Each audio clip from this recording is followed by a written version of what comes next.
निर्णय, टाल मटोल पर विजय हासिल करना, दौलतमंद बनने की ओर 7वां कदम। 25,000 असफल पुरुषों और महिलाओं के एनालिसिस से यह फैक्ट सामने आया कि निर्णय का अभाव असफलता के 31 प्रमुख कारणों की लिस्ट में सबसे ऊपर था। टाल मटोल की आदत, जो निर्णय करने के विरोधी हैं, एक आम शत्रु है जिसे हर आदमी को जीतना चाहिए। जब यह किताब सुनना खत्म करेंगे और इसमें बताए गए सिद्धांतों को कार्य रूप में बदलने की तैयारी करेंगे तो आपको तत्काल और निश्चित निर्णय पर पहुंचने की अपनी क्षमता को जांचने का अवसर मिलेगा। उन सैकड़ों लोगों के एनालिसिस के बाद जिन्होंने दौलत कमाई है और जो 10 लाख डॉलर के ऊपर निकल गए हैं, ये फैक्ट सामने आया कि उनमें से हर एक में तत्काल निर्णय पर पहुंचने की आदत थी और इन निर्णयों को अगर बदलना होता था तो वो इन्हें बदलने में जल्दबाजी नहीं करते थे। जो लोग दौलत कमाने में असफल थे, उनमें से हर एक बिना एक्सेप्शन के या तो निर्णय लेता ही नहीं था और अगर लेता भी था तो उसमें बहुत देर लगाता था, परंतु वो लिए गए निर्णय अक्सर बदल लेता था और इसमें जल्दबाजी का परिचय देता था। हेनरी फोर्ड के कई एक्सीलेंट गुणों में से एक था निर्णय पर तत्काल और निश्चित रूप से पहुंचने की आदत और उस निर्णय को बदलने में देर लगाना। यह गुण मिस्टर फोर्ड में इतना अधिक था कि इससे उनकी छवि जिद्दी व्यक्ति की बन गई।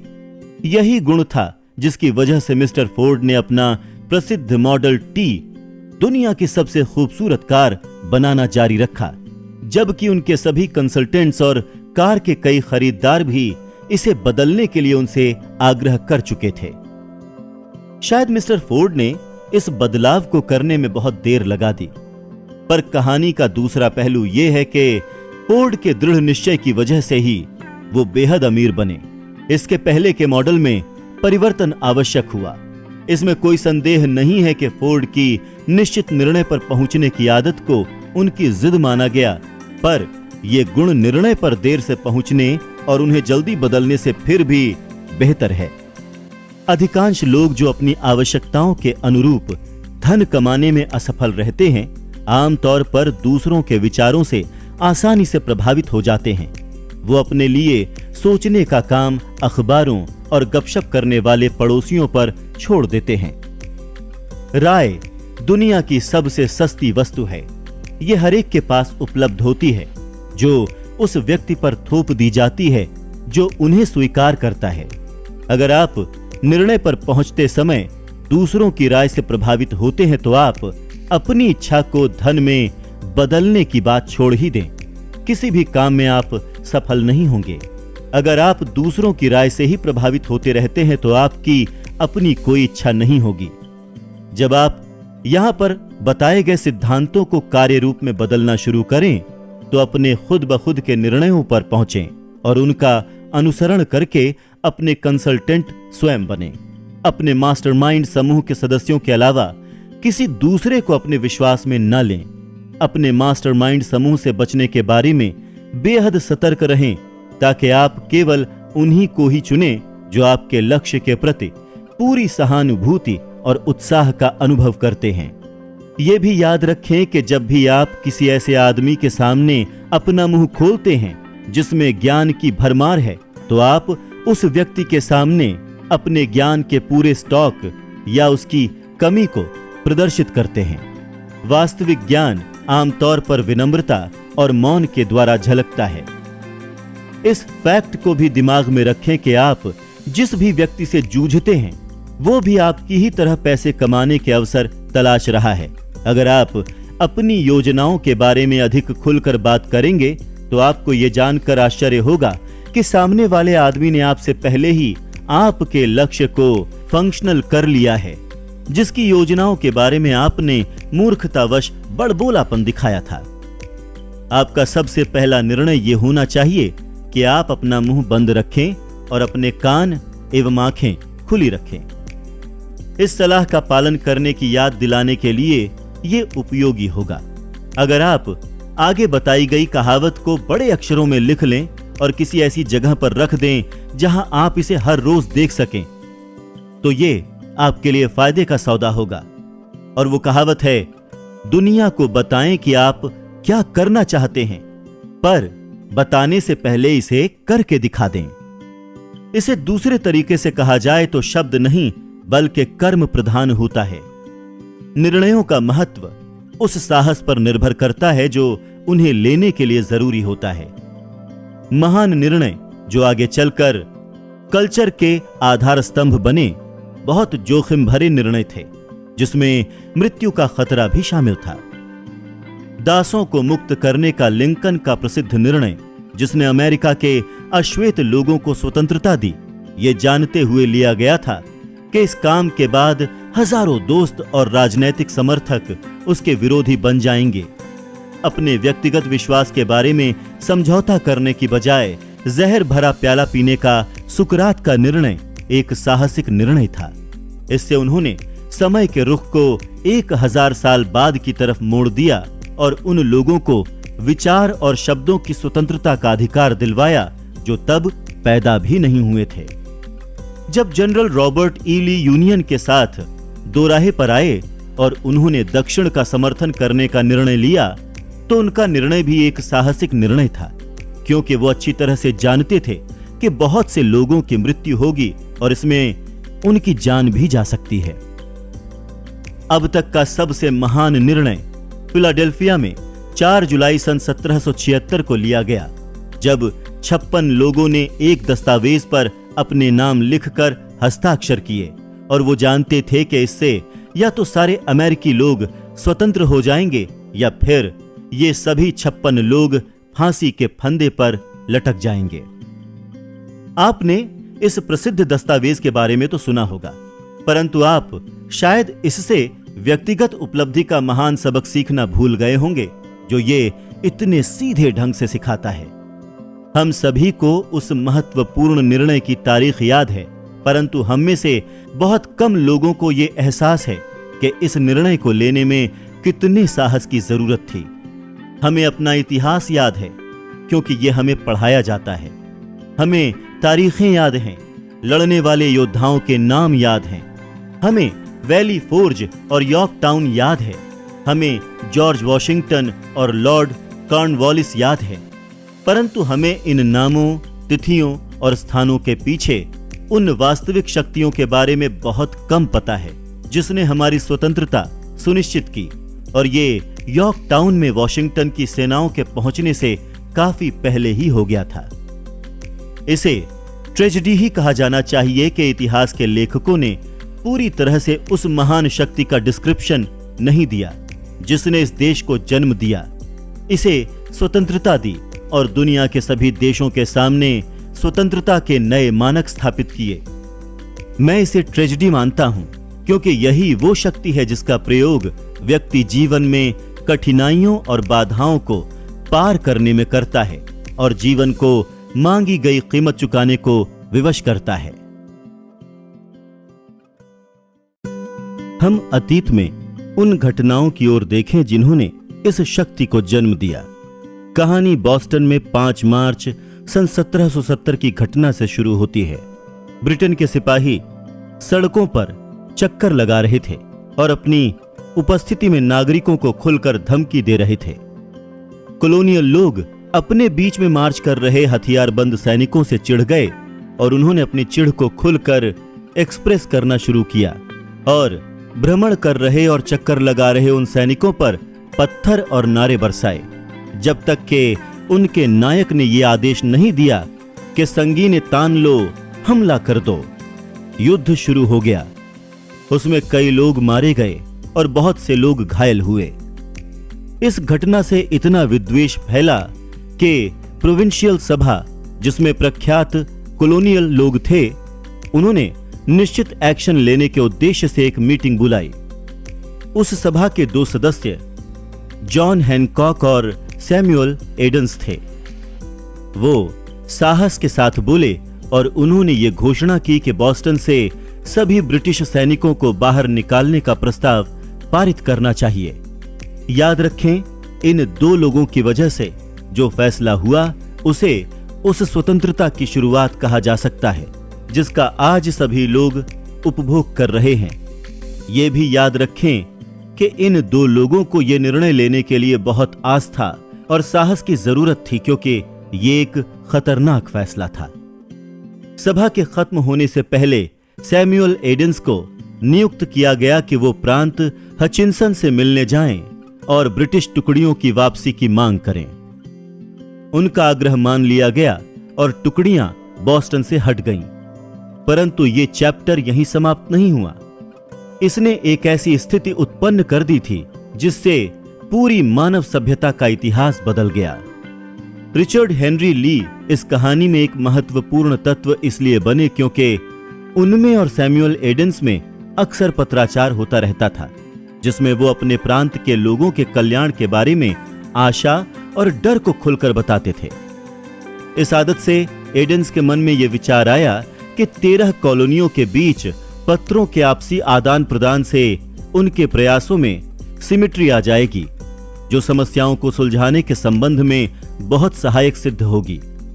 मार्च सन 1772 में बॉस्टन में सैनिकों के साथ हुई झड़प के 2 साल बाद एडेंस ने इस विचार को सभा के सामने एक मोशन के रूप में रखा कि कॉलोनी में कुछ रिपोर्टर्स नियुक्त किए जाएं, जिनका लक्ष्य हो ब्रिटिश अमेरिका की कॉलोनी की बेहतरी के लिए कॉर्डियल सहयोग को बढ़ावा देना। यह उस संगठन की शुरुआत थी जिसकी वजह से आज हर अमेरिकी नागरिक स्वतंत्र है। मास्टरमाइंड पहले से ही संगठित था। इसमें एडेंस, ली और हैनकॉक थे। कमेटी ऑफ कॉरेस्पॉन्डेंस को बनाया गया। बॉस्टन के दंगों की तरह की घटनाओं के द्वारा कॉलोनी के नागरिक ब्रिटिश सैनिकों के खिलाफ असंगठित युद्ध लड़ रहे थे, परंतु उससे उनको कोई फायदा नहीं हो रहा था। उनकी व्यक्तिगत शिकायतें किसी एक मास्टरमाइंड के नीचे तब तक लोगों के किसी भी समूह ने अपने दिल, दिमाग, आत्मा और शरीर को इकट्ठा एक निश्चित निर्णय में नहीं लगाया ताकि ब्रिटेन के साथ उनका झगड़ा हमेशा के लिए समाप्त हो जाए। इस दौरान ब्रिटेन भी हाथ पर हाथ धरे नहीं बैठा रहा। ब्रिटेन के लोग भी अपनी योजना बना रहे थे और अपनी तरफ से मास्टरमाइंड की तैयारी कर रहे थे और उनके साथ धन तथा संगठित सेना का समर्थन कर रहे थे। सिंहासन ने गेज को हचिंसन की जगह मैसाचुसेट्स के गवर्नर के पद पर नियुक्त किया। नए गवर्नर के पहले कामों में से एक था सैमुअल्स एडेंस के पास संदेश भेजना, और उसका उद्देश्य यह था कि डर दिखाकर उसके विरोध को समाप्त कर दिया जाए। उस समय की स्थिति को अच्छी तरह से समझाने के लिए कर्नल फेंटन, वो संदेशवाहक जिसे गेज ने भेजा था, और एडेंस के बीच की चर्चा को यहां पर सुनाना चाहूंगा। कर्नल फेंटन, मिस्टर एडेंस, मुझे गवर्नर गेज ने अपॉइंट किया है ताकि मैं आपको आश्वस्त कर सकूं कि गवर्नर को ये शक्तियां प्रदान की गई हैं कि वो आपको ऐसे लाभ प्रदान कर सकें जिनसे आप संतुष्ट हो जाएं। ये रिश्वत देने का वादा करके एडेंस को अपनी तरफ मिलाने का प्रयास था। कर्नल फेंटन आके बोलता है, इसके लिए सिर्फ एक शर्त है, और ये कि आप सरकार के फैसलों का विरोध करना बंद कर दें। गवर्नर की आपको यही सलाह है कि आप सरकार को आगे कभी अप्रसन्न ना करें। आपका व्यवहार इस प्रकार का है कि आपको हेनरी अष्टम के कानून द्वारा सजा दी जा सकती है, जिसके द्वारा लोगों पर देशद्रोह का मुकदमा इंग्लैंड में चल सकता है, और इसका फैसला किसी प्रांत का गवर्नर करता है। परंतु अगर आप अपनी राजनीतिक दिशा बदल लेते हैं तो इससे न सिर्फ आपको बहुत से व्यक्तिगत लाभ होंगे, बल्कि आपकी सम्राट से सुलह भी हो जाएगी। सैमुअल्स एडेंस को 2 निर्णयों में से एक को चुनना था। या तो वो अपना विरोध करना बंद कर सकता था और व्यक्तिगत रिश्वत ले सकता था, या फिर वो विरोध जारी रख सकता था और फांसी पर चढ़ने का जोखिम ले सकता था। स्पष्ट रूप से वो समय आ गया था जब एडेंस तत्काल निर्णय लेने के लिए विवश था, एक ऐसा निर्णय जो उसकी जान भी ले सकता था। एडेंस ने कर्नल फेंटन से यह वादा लिया कि कर्नल उसके जवाब को गवर्नर को ज्यों का त्यों सुनाएंगे। एडेंस का जवाब इस प्रकार था, आप गवर्नर गेज को बता सकते हैं कि मुझे विश्वास है कि मैंने सम्राट के साथ काफी पहले सुलह कर ली है। कोई भी व्यक्तिगत लाभ मुझे इस बात के लिए प्रेरित नहीं कर सकता कि मैं अपने देश के सही काम करना छोड़ दूं। गवर्नर गेज को यह भी बताना कि सैमुअल एडेंस ने उन्हें यह सलाह दी है कि किसी उत्तेजित जनता की भावनाओं का वो अपमान न करें। जब गवर्नर गेज को एडेंस का ये तीखा जवाब मिला तो वो गुस्से से भर गया और उसने एक घोषणा पत्र जारी किया। मैं यहां गवर्नर होने के नाते उन सभी व्यक्तियों को क्षमादान देने का प्रस्ताव रखता हूं और उसका वादा करता हूं जो तत्काल अपने हथियार डाल देंगे और शांतिप्रिय जनता के कर्तव्यों पर लौट जाएंगे। परंतु सैमुअल्स, एडेंस और जॉन हैनकॉक को इस क्षमा का लाभ नहीं मिलेगा, जिनके अपराध इतने देशद्रोही प्रकृति के हैं कि उनके प्रति दंड के अतिरिक्त कोई और कदम नहीं उठाया जा सकता। एडेंस और हैनकॉक अब बुरी तरह से फंस चुके थे। क्रुद्ध गवर्नर इन दोनों व्यक्तियों को एक और निर्णय लेने पर विवश कर रहा था जो उतना ही खतरनाक था। उन्होंने अपने प्रबल समर्थकों की एक रहस्यमयी मीटिंग जल्दी बुलाई। मीटिंग में सब लोगों के आ जाने के बाद एडेंस ने दरवाजे पर ताला लगा दिया और उसकी चाबी अपनी जेब में रख ली और सभी उपस्थित लोगों को यह जानकारी दी कि यह अनिवार्य है कि कॉलोनीट्स की कांग्रेस गठित करें और कोई व्यक्ति तब तक मीटिंग न छोड़े जब तक कि कांग्रेस के बारे में वो लोग किसी निर्णय पर न पहुंच जाएं। बहुत ही रोमांचक माहौल था। कुछ ने इस तरह क्रांतिकारी कदम के संभावित परिणामों को तौला, कुछ गवर्नर की अवहेलना करते हुए इतने निश्चित निर्णय पर पहुंचने की समझदारी पर गंभीर शंका व्यक्त कर रहे थे। उस कमरे में दो लोग बंद थे जिन्हें डर छू भी नहीं रहा था। वो लोग असफलता की संभावना के प्रति अंधे थे, हैनकॉक और एडेंस। उनके मन के प्रभाव से दूसरे लोग भी इस बात पर सहमत हो गए कि कोरेस्पोंडेंस कमेटी के द्वारा इस तरह की व्यवस्था की जाए कि पहली कॉन्टिनेंटल की मीटिंग फिलाडेल्फिया में 5 सितंबर सन 1174 को आयोजित की जाए। नई कांग्रेस की पहली बैठक के पहले एक और लीडर देश के दूसरे हिस्से में ब्रिटिश अमेरिका के अधिकारों पर संक्षिप्त दृष्टि प्रकाशित करने की कगार पर था। यह व्यक्ति था वर्जीनिया प्रांत का थॉमस जेफरल, जिसके लॉर्ड डॉनमोर वर्जीनिया में सरकार के प्रतिनिधि से संबंध उतने ही तनावपूर्ण थे जितने के हैनकॉक और एडेंस के अपने गवर्नर से थे। उनके प्रसिद्ध अधिकारों की संक्षेपिका के प्रकाशित होने के कुछ ही समय बाद जेफरसन को यह जानकारी दी गई कि उन पर सम्राट का विरोध करने के लिए देशद्रोह का मुकदमा चलाया जा सकता है। इस धमकी से प्रेरित होकर जेफरसन के सहयोगी पैट्रिक हेनरी ने साहस के साथ अपने दिल की बात कही और उन्होंने अपनी बात को जिस वाक्य से समाप्त किया वो हमेशा याद रखा जाएगा। अगर ये देशद्रोह है तो फिर आप जितने आरोप लगाने हों लगा लें।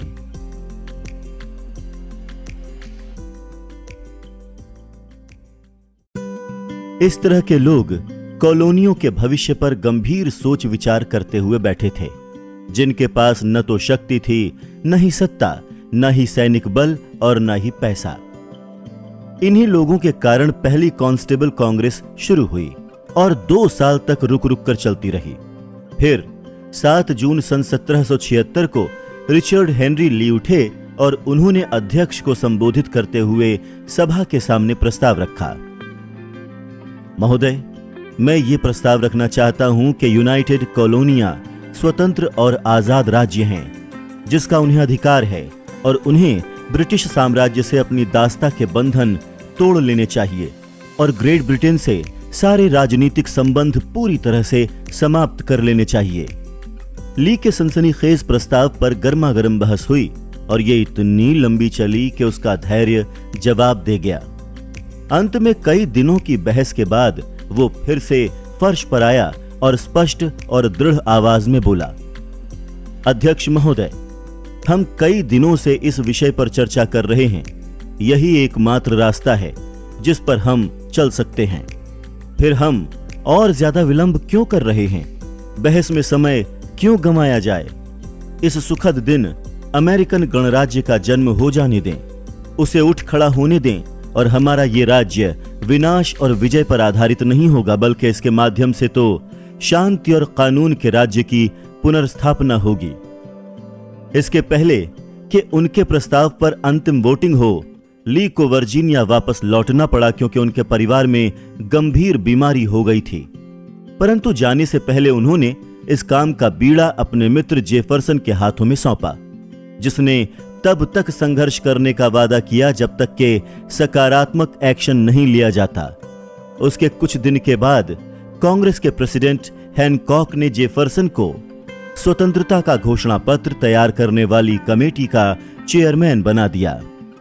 कमेटी ने लंबे समय तक उस दस्तावेज को तैयार करने में कठोर मेहनत की जिसे कांग्रेस द्वारा स्वीकार कर लिए जाने का अर्थ यह था कि जो भी आदमी इस पर हस्ताक्षर करेगा वो एक तरह से अपने डेथ वारंट पर हस्ताक्षर करेगा यदि कॉलोनियां ग्रेट ब्रिटेन के विरोध में युद्ध हार जाएं, और युद्ध तो तय था। दस्तावेज तैयार हो गया और 28 जून को उसका ओरिजिनल ड्राफ्ट कांग्रेस के सामने पढ़ा गया। कई दिनों तक इस पर विचार हुआ, इसमें चेंजेस हुए और इसे यूनाइटेड रूप दिया गया। जुलाई में थॉमस जेफरसन सभा के सामने खड़े हुए और उन्होंने निर्भीकता से कागज पर लिखा गया सबसे महत्वपूर्ण निर्णय पढ़ा। जब मानवीय घटनाओं की यात्रा में यह आवश्यक हो जाता है कि एक राष्ट्र दूसरे राष्ट्र के साथ राजनीतिक बंधनों को नष्ट कर लें और अपनी स्वतंत्रता की शक्तियों का उपभोग करते हुए अलग और समान दर्जा प्राप्त कर लें, जिसे प्रकृति के नियमों और ईश्वर ने प्रदान किया है, तो मानव जाति के विचारों के प्रति सम्मान की ये मांग होती है कि वो उन कारणों की घोषणा करें जिनसे वो अलगाव के लिए प्रेरित हुए। जब जेफरसन ने पूरा घोषणा पत्र पढ़ा तो उस पर वोटिंग हुई, उसे स्वीकार किया गया और उस पर 56 लोगों ने हस्ताक्षर किए, जिनमें से हर एक ने उस पर अपना नाम लिखने के निर्णय के साथ ही अपनी जिंदगी को दांव पर लगा दिया। उस निर्णय से एक ऐसा राष्ट्र अस्तित्व में आया जिसने भविष्य में मानव जाति को हमेशा के लिए निर्णय लेने के अधिकार की सौगात दी। उन घटनाओं का एनालिसिस करें जिनकी बदौलत स्वतंत्रता का घोषणा पत्र तैयार हुआ और ये विश्वास करें कि ये राष्ट्र जो आज दुनिया के सभी देशों के बीच सम्मान का पात्र है और जो इतना शक्तिशाली है, उसे बनने का निर्णय 56 लोगों के मास्टरमाइंड समूह ने लिया था। इस तथ्य को अच्छी तरह से जान लें कि उनके निर्णय ने वॉशिंगटन की सेनाओं की सफलता को सुनिश्चित कर दिया था, क्योंकि उस निर्णय का भाव हर सैनिक के दिल में था जो युद्ध करने गया। जब इस तरह की स्पिरिचुअल शक्ति आपके साथ होती है तो असफलता आपके पास भी नहीं फटक सकती है। यह भी समझ लें कि व्यक्तिगत लाभ की दृष्टि से जिसने इस देश को स्वतंत्रता दी, ये वही शक्ति है जिसका प्रयोग हर उस व्यक्ति को करना चाहिए जो खुद अपने निर्णय लेता है। ये शक्ति इस किताब में बताए गए सिद्धांतों से आती है। स्वतंत्रता के घोषणा पत्र में इसे खोजना कठिन होगा, कम से कम 6 सिद्धांत तो आपको मिल ही जाएंगे: इच्छा, निर्णय, विश्वास, लगन, मास्टरमाइंड और सुव्यवस्थित योजना। इस पूरी फिलॉसफी में यह सुझाव मिलेगा कि अगर प्रबल इच्छा को विचार का समर्थन मिले तो इसमें अपने आप को फिजिकल रूप में बदलने की प्रवृत्ति होती है। आप इस तरीके का आदर्श एग्जाम्पल इस कहानी में खोज सकते हैं और यूनाइटेड स्टेट्स स्टील कॉरपोरेशन के संगठन की कहानी भी इस बात का आदर्श एग्जाम्पल है कि विचार किस तरह अद्भुत रूप से रूपांतरित होते हैं। इस तरीके के रहस्य की खोज में चमत्कार की तलाश न करें, क्योंकि आपको चमत्कार नहीं मिलेंगे, आपको केवल प्रकृति के शाश्वत नियम मिलेंगे। यहां नियम हर उस आदमी के लिए उपलब्ध हैं जिसमें इनका प्रयोग करने का विश्वास है और साहस है। इनका प्रयोग देश की स्वतंत्रता प्राप्त करने के लिए भी किया जा सकता है और अमीर बनने के लिए भी। जो लोग तत्काल और निश्चित निर्णय पर पहुंचते हैं वो जानते हैं कि वो क्या चाहते हैं और आमतौर पर यह उन्हें मिल जाता है। जीवन के किसी भी क्षेत्र में लीडर्स तत्काल और दृढ़ता से निर्णय लेते हैं। यही वो सबसे प्रमुख कारण है कि वो लीडर्स होते हैं। दुनिया में उस व्यक्ति को जगह देने की आदत होती है जिसके शब्दों और कार्यों से पता चलता है कि वो जानता है कि वो कहां जा रहा है। अनिर्णय एक ऐसी आदत है जो बचपन में शुरू होती है। जब बच्चा ग्रेड स्कूल, हाई स्कूल और कॉलेज में आगे बढ़ता है तो यह आदत धीरे धीरे स्थायी आदत बनती जाती है, जिसमें लक्ष्य की कोई निश्चितता नहीं होती। अनिर्णय की आदत विद्यार्थियों के साथ उस व्यवसाय में भी जाती है जिसे वो चुनता है, अगर वो सचमुच कोई व्यवसाय चुने। आमतौर पर कॉलेज से निकलने के बाद विद्यार्थी सिर्फ नौकरी की तलाश करता है, चाहे उसे जो नौकरी मिले वो कर लेता है। वो मिलने वाली पहली नौकरी को करने लगता है क्योंकि उसे अनिर्णय की आदत पड़ गई है।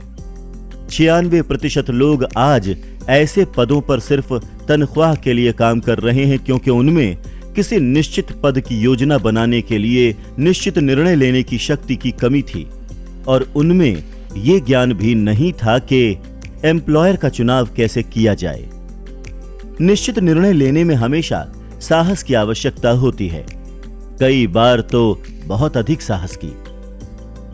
56 लोगों ने जब स्वतंत्रता के घोषणा पत्र पर हस्ताक्षर किए तो उन्होंने अपने इस निर्णय पर अपने जीवन को दांव पर लगा दिया।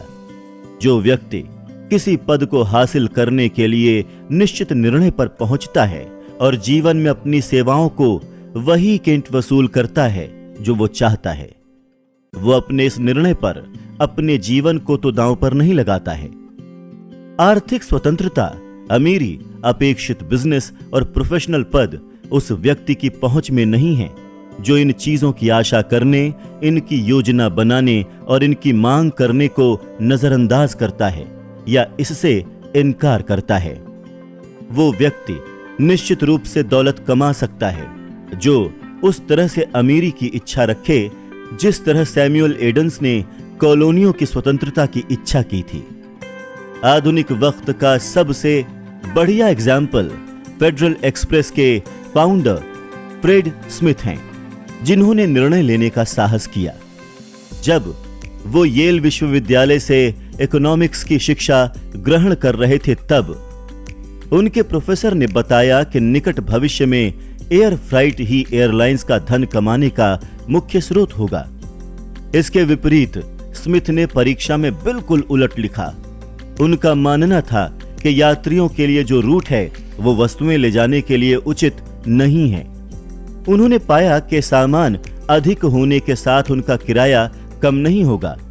एयर फ्राइट तभी फायदेमंद हो सकता है जब संपूर्ण रूप से एक नया सिस्टम बनाया जाए जो बड़े शहरों के साथ छोटे शहरों तक भी पहुंच बना सके और किराया पैकेज के हिसाब से हो, न कि व्यक्तियों के हिसाब से। प्रोफेसर को यह बात नागवार गुजरी और उन्होंने स्मिथ को बहुत कम अंक दिए। स्मिथ का यह सिद्धांत यह था कि सभी फ्लाइट एयरलाइन अधिकांशतः रात में उड़नी चाहिए जब सभी एयरपोर्ट पर इतनी व्यस्तता ना हो। तब वो अधिक प्राथमिकता वाले सामान को ले जाएंगे जिनके लिए डिलीवरी की रफ्तार किराए से अधिक जरूरी है। ये सभी सामान एक जगह पर एकत्रित किए जाएंगे। उन्होंने अपना शहर मेम्फिस चुना, जहां से कंप्यूटर द्वारा सारे सामान अलग अलग किए जाएंगे और उनके गंतव्य तक पहुंचने के लिए लोड किए जाएंगे। छोटे शहरों को सामान भेजने का तंत्र मजबूत करने के बाद ये जहाज संपूर्ण देश और फिर पूरे विश्व के लिए उड़ान भरने लगेंगे। स्मिथ को यह विश्वास था कि देश के पूंजीपति इस अभिनव विचार पर उत्साहित होंगे और पसंद करेंगे, पर उनकी आशा के विपरीत उन पूंजीपतियों ने बहुत ही कम इंटरेस्ट दिखाया। पर यह सब स्मिथ को रोकने के लिए काफी नहीं थे। इस प्रोजेक्ट के लिए उनका समर्पण और जुनून ही था जिसके द्वारा उन्होंने 91 मिलियन की पूंजी एकत्र कर ली। उस वक्त उनकी प्रतिस्पर्धी कंपनियों को यह महसूस हुआ कि स्मिथ का विचार उनकी इंडस्ट्री के लिए संभावित खतरा है। सभी एयरलाइंस ने नागरिक वैमानिकी बोर्ड में स्मिथ की जरूरी अनुमति न मिलने के लिए भरपूर कोशिश की। स्मिथ की टीम को वहां के संविधान में एक कमी नजर आई। जहाज पेलोड 7500 पाउंड से कम है, उन्हें एबी की अनुमति की आवश्यकता नहीं है। स्मिथ आगे बढ़े और उन्होंने कई छोटे जेट का निर्माण करवाया। उन्होंने अपना मुख्य ऑफिस मेम्फिस पर रखा और ये सर्विस देश के 75 शहरों के एयरपोर्ट में शुरू कर दी। फेडेक्स देश के विभिन्न भागों से सामान मेम्फिस में पहुंचाता, जहां उन्हें अलग किया जाता और तुरंत फिर से उनके गंतव्य में पहुंचाने के लिए रीशिप किया जाता। स्मिथ ने सभी वस्तुओं को पहुंचाने के लिए 24 घंटे का अपना टारगेट सेट किया और ये गोल लगभग हर बार पूरा किया। कठिन परिश्रम और इतने प्रयासों के बाद भी कंपनी को पहले 4 वर्षों में भारी नुकसान हुआ। यह नुकसान लाखों डॉलर का था। इन्वेस्टर्स को इस बात की विशेष चिंता होने लगी थी। नुकसान के बावजूद इन्वेस्टर्स ने स्मिथ को जिम्मेदार ठहराया, यहां तक कि उन्हें कंपनी से निकालने के बारे में भी विचार किया गया। परंतु स्मिथ का विश्वास नहीं डगमगाया, उनका साहस कभी कमजोर नहीं पड़ा। उन्होंने कई स्पेशलिस्ट्स को कंपनी में लिया और दिन रात काम पर जुट गए। अगले वर्ष फेडरल का राजस्व $75 मिलियन कर दिया गया, यानी $3.6 मिलियन का मुनाफा। फैक्स की प्रतिस्पर्धा की वजह से चिट्ठियों और डॉक्यूमेंट्स के लिए फेडेक्स का उपयोग नहीं होता था। इसके सिवाय एक और कॉम्पिटिटर था, वो था पोस्टल सर्विसेज, जो एक रात्रि और कम मूल्य में चिट्ठियां भेजता था। इन सब के बावजूद स्मिथ ने नयापन और समर्पण जारी रखा, जिससे फेडरल वस्तुएं ले जाने के लिए निरंतर सुधार करता रहा। चैप्टर 7 सुव्यवस्थित योजना में हर तरह की सर्विस के बारे में बताया गया है। किस तरह से आप अपेक्षित एम्प्लॉयर और मनचाही सर्विस चुन सकते हैं।